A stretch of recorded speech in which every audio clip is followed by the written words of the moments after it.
찬양 예배에 오신 여러분들을 환영합니다. 우리 시간 하나님을 높이며 모든 이름 위에 뛰어나신 그 예수 그리스도를 찬양하겠습니다.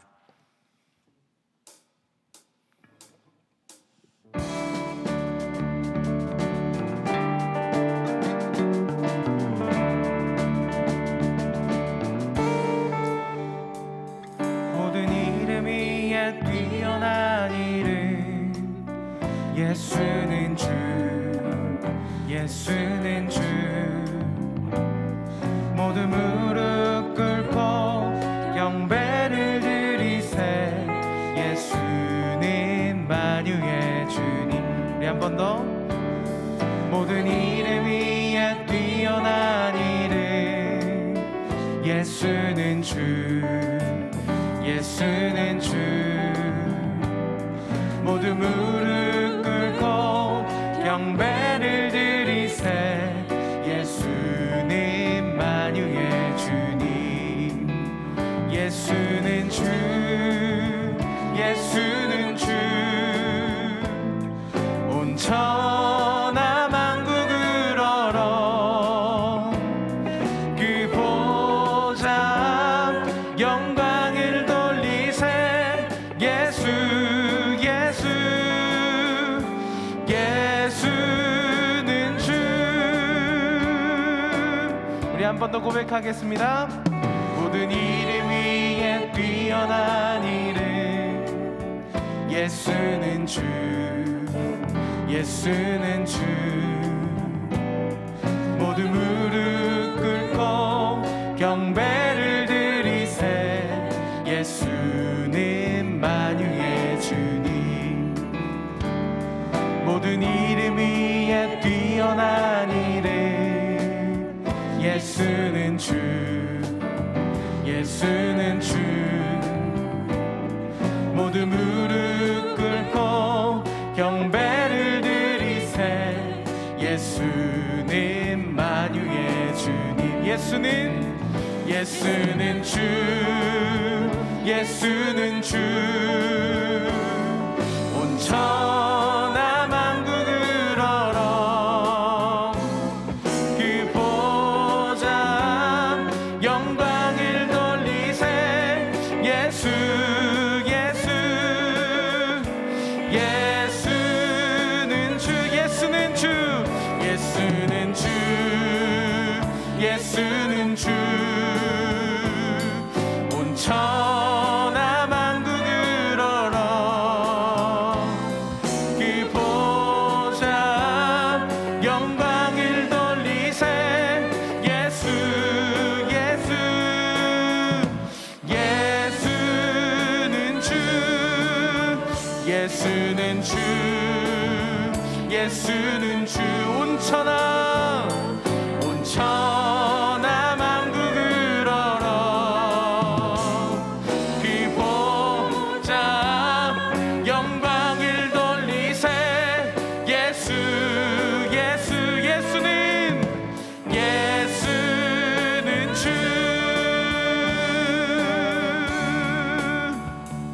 우리 시간 손뼉 치며 주 우리 아버지 우리 같이 찬양하겠습니다.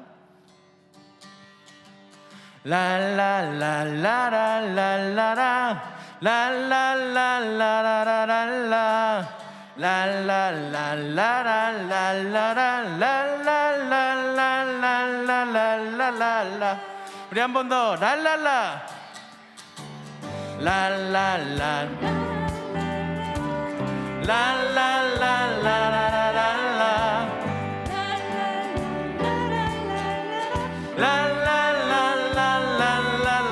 랄랄라라라라라라라. 주 우리 아버지, 주 우리 아버지. 우리는 그분의 자녀. 예수 우리 형제. 손에 손잡고 하나 되어 함께 걸어가리. 한 번 더. 주 우리 아버지, 주 우리 아버지. 우리는 그분의 자녀. 예수 우리 형제. 손에 손잡고 하나 되어 함께 걸어가리. 주께 찬송해, 주께 찬송해. 탬버린으로